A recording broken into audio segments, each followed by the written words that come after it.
ये जो लड़की है पढ़ाई में बहुत इंटेलिजेंट है। इसका दिमाग नॉर्मल बच्चों से भी ज्यादा पढ़ाई में चलता है। बाकी सब चीजों में ना इसका दिमाग जो है बच्चों की तरह ही है। पता नहीं उसको क्या हो गया था। नहीं नहीं नहीं, बस करो, बस बस बस, नहीं। सब कुर्सियां फेंक रही है। इवन के उसने तो टीचर की भी कुर्सी फेंक दी थी। ऐसे इधर से कुर्सियां, बैग, बच्चों के जितने भी थे सब बैग उठाकर फेंक रही है।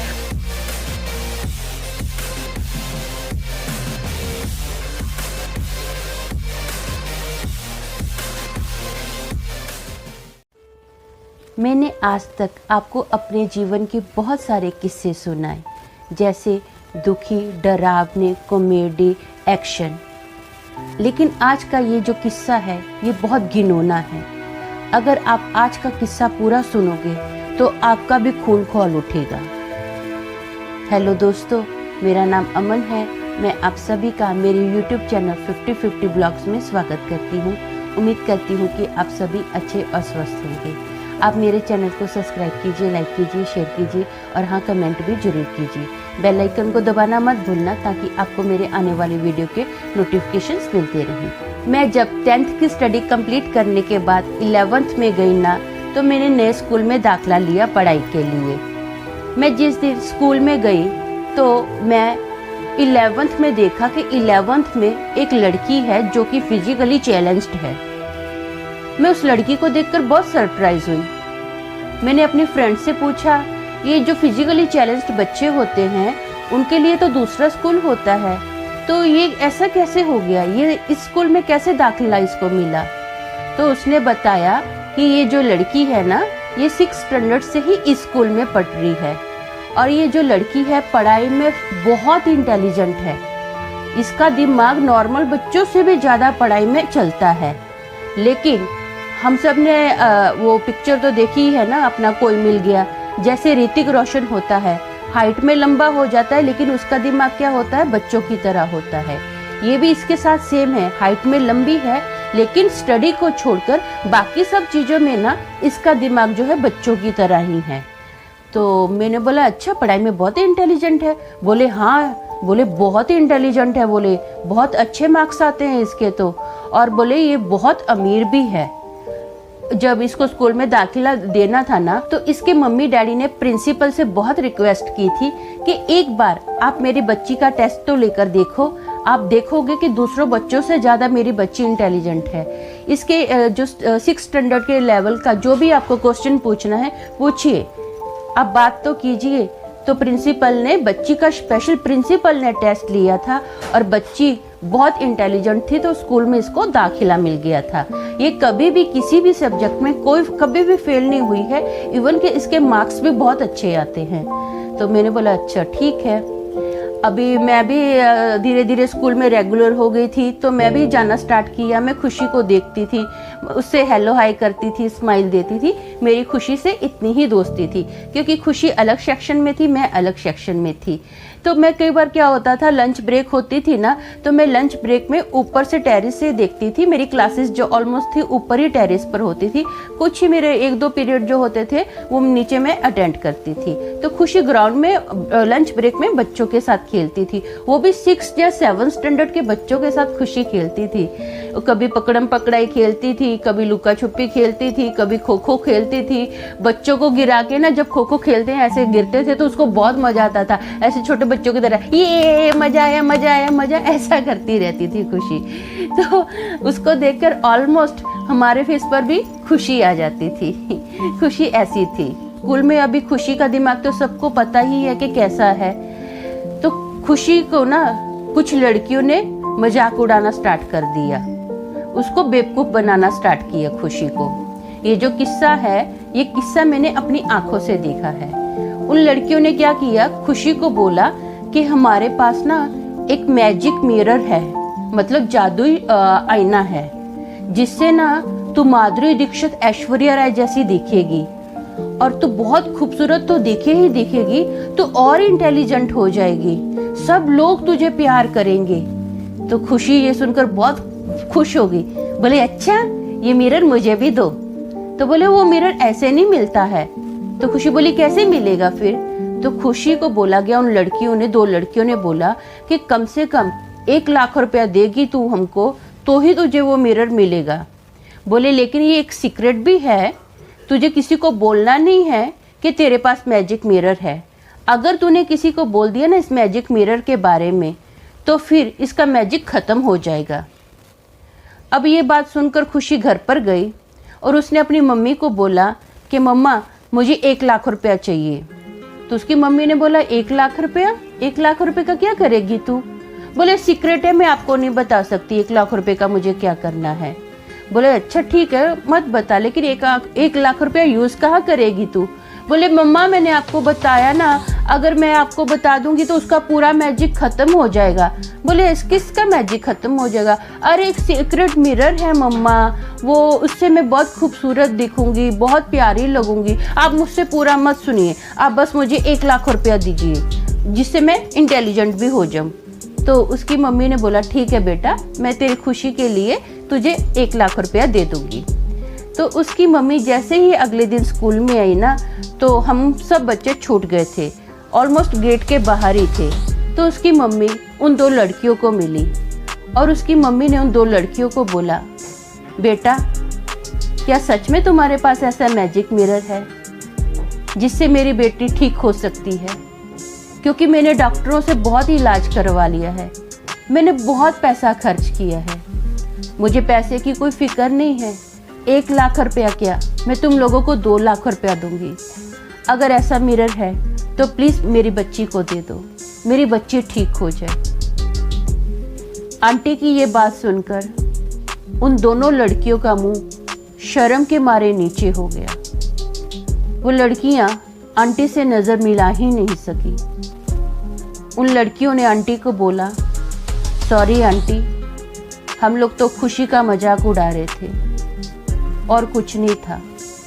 और उन लोगों ने खुशी को भी सॉरी बोला। जैसे ही उन दोनों लड़कियों ने आंटी को और खुशी को सॉरी बोला और अपनी गलती का रियलाइज हुआ ना, तो आजू बाजू वाली लड़कियां सब ये बातें देख रही थी। ये पूरा किस्सा पूरे स्कूल में फैल गया कि इन लड़कियों ने खुशी के साथ ऐसा किया है। सब लड़कियों को बुरा तो लगा ही, क्योंकि खुशी का मजाक उड़ाना अच्छी बात नहीं थी, लेकिन अच्छी बात है कि उन्होंने अपनी गलती मान ली। एक दिन खुशी स्कूल में पढ़ने आई, कम से कम दूसरा या तीसरा पीरियड ही खत्म हुआ होगा। तो खुशी के एक दूर के रिश्तेदार खुशी को स्कूल से लेने के लिए आए। उनका फेस बहुत सीरियस था, ऐसा लग रहा था कि जैसे वो रो के आए हों। और उन्होंने बताया कि हम खुशी को लेकर जा रहे हैं क्योंकि खुशी के माता पिता की एक्सीडेंट में मौत हो गई है। वो लोग खुशी को लेकर चले गए। अब काफी दिन के बाद खुशी स्कूल में आई। बेचारी थोड़ी टेंशन में लग रही थी, दुखी लग रही थी। पता चला कि वो जो दूर के रिश्तेदार थे ना खुशी के, उनके बिना और कोई भी नहीं था। वो रिश्तेदार एक गांव में रहते थे।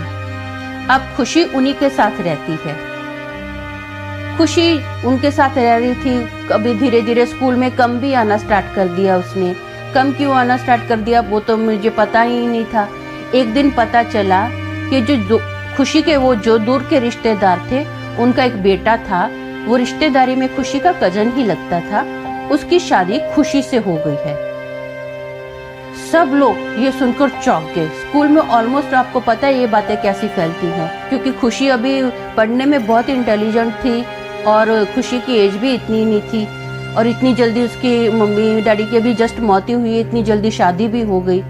तो सब लोगों को अजीब सा एक धक्का लगा था कि ये क्या है, अब शादी हो गई है, कोई क्या कुछ कर सकता है। और कजन के साथ शादी हुई तो पता चला कि उनके जो रिश्तेदार थे, उनका खुशी की जो प्रॉपर्टी है ना उस पर बहुत नज़र थी, क्योंकि खुशी तो बहुत अमीर है। अब खुशी हफ्ते में 2 या 3 बार ही स्कूल आती थी। वो जब भी स्कूल आती थी ना, एकदम बस चेयर पे एक कोने पे बैठी रहती और कुछ लिखती थी कभी कभी, और या फिर ऐसे चुपचाप बैठी रहती, कोई बात नहीं करती थी। अभी मैंने बताया था आपको कि वो तो छोटे बच्चों के साथ खेलती भी रहती थी। अब वो छोटे बच्चों के साथ ना तो खेलती थी, ना ही हम लोगों के साथ कोई बातचीत करती थी, बस चुप रहती थी। पढ़ती भी नहीं थी, खामोश, टोटल खामोश। पता नहीं उसको क्या हो गया था। उनकी जो खुशी की क्लोज फ्रेंड थी ना, उन लोगों ने खुशी को कई बार पूछा भी क्या हो गया, तो खुशी कुछ बोलती ही नहीं थी। जैसे आती स्कूल में खामोश बैठी रहती। खुशी का जीवन उसको देखकर ऐसे लग रहा था कि जैसे ये गम में बदल गया है, लेकिन खुशी अपने दोस्तों को बता ही नहीं रही थी। एक दिन क्या हुआ, मैं नीचे अपना क्लास अटेंड कर रही थी और खुशी ऊपर के रूम में क्लास अटेंड कर रही थी। जैसे ही हमारा पीरियड खत्म हुआ और हमको ऊपर क्लासरूम में जाना था पीरियड अटेंड करने के लिए, तो हम अपना तैयारी ही कर रहे थे ऊपर जाने की ना, तो हमको जोर जोर से आवाजें आने लग गई, नहीं नहीं नहीं, बस करो। और ऐसा लग रहा था जैसे ऊपर से कुछ गिर रहा है।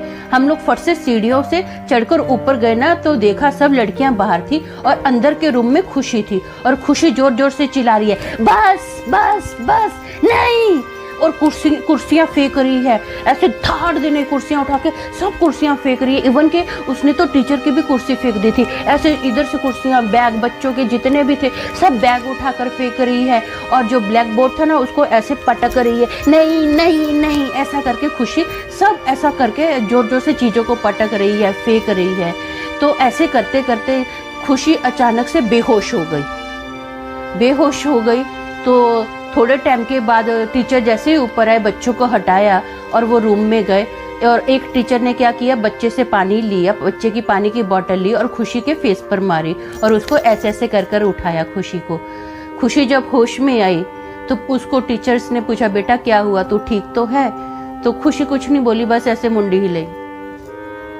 ऐसा मुंडी हिलाने के बाद टीचर्स ने उसको बोला कुछ खाएगी पिएगी, तो उसने ना बोल दिया। तो टीचर्स ने कम से कम आधा घंटा अपना रूम में खुशी को बिठाया और पूछा कि क्या हुआ है। सब बातें ऐसे मैंने सुनने में आई हैं कि उसको पूछ रहे थे, तू ठीक है, घर में कैसा है, सब ठीक है ना।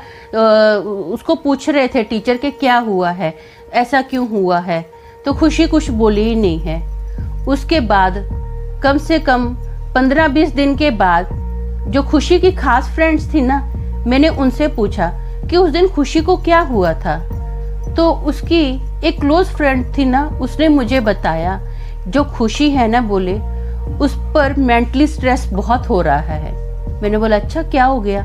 बोले खुशी के जो ससुराल वाले हैं ना, खुशी के साथ अच्छे से बात नहीं करते हैं, उसको ऐसा ट्रीट करते हैं जैसे वो कोई नौकर है। इवन के बोले उसके ऊपर तो हाथ भी उठाया जाता है, और उसका जो पति है वो नहीं चाहता है कि खुशी आगे पढ़े, और खुशी आगे पढ़ना चाहती है, इसीलिए वो स्कूल में भी आना उसने कम कर दिया है। तो मैंने बोला उसने शादी क्यों की? बोले शादी तो बोले उसका कोई और रिश्तेदार है ही नहीं था। तो बोले जो लड़के वाले थे उनकी नज़र तो पहले ही लड़की की प्रॉपर्टी पर थी, अब पूरी जो प्रॉपर्टी है उन लोगों की हो गई है, इसीलिए बोले उन्होंने खुशी के साथ शादी करवा दी थी लड़की की। तो मैंने ये बात जब सुनी, अभी खुशी तो वैसे भी बहुत कम स्कूल आती थी और उसने स्कूल आना कम कर दिया, तो मुझे बहुत बुरा लगा खुशी के बारे में सुनकर। बेचारी खुशी जो हमेशा खुशियाँ दूसरों को बांटती थी, आज वो खुशियाँ ढूंढ रही थी। आज वो खुशी गम में डूब गई थी। उसके मम्मी डैडी तो है ही नहीं थे, स्कूल में दोस्तों से मिलना कम हो गया था उसका।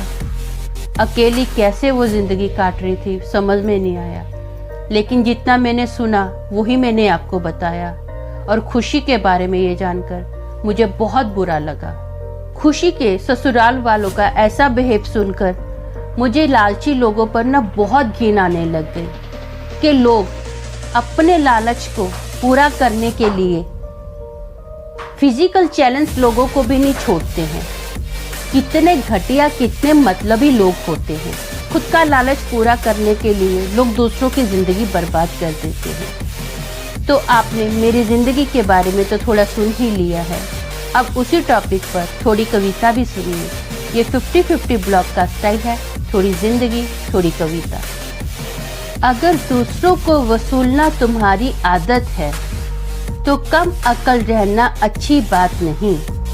छीन कर किसी की खुशी आराम से जीना इसमें इंसानियत का तो नामो निशान नहीं, इसमें इंसानियत का तो नामो निशान नहीं।